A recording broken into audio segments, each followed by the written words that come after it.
तर मी बनवला होता लिट्टी चोखा. तर म्हटलं तुमच्यासोबत सत्तू कसा बनवला होता मी घरी, तर ते सांगते. तर इथे मी थोडासा डाळवा आणि फुटाणे घेतले, ते चांगले असे जाडसर बारीक वाटून घेतले मिक्सरला. त्याच्यासोबतच मी याच्यामध्ये थोडासा बारीक चिरलेला लसूण, हिरवी मिरची, कोथिंबीर, अद्रक आणि कांदा टाकलेला आहे. त्यासोबतच थोडासा ओवा, जिरा, चवीपुरतं मीठ, आमचूर पावडर आणि लिंबाचा रस टाकला 1.5 ते 2 चमचा.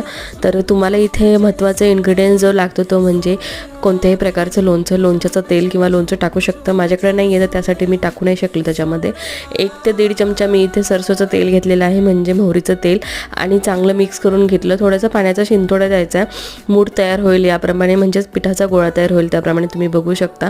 आणि तो तयार झाला की गव्हाच्या पिठाची लाटी करून पूर्णसारखं भरून घेतलं आणि तव्यावरती मी 15 ते 20 मिनिटासाठी भाजून घेतलं चांगलं. कुकरमध्ये पण भाजून घेऊ शकता तुम्ही. तर तयार आहे आपला लिट्टी चोखा. तर कशी वाटली रेसिपी नक्की कॉमेंट, लाईक, शेअर आणि सबस्क्राईब करायला विसरू नका.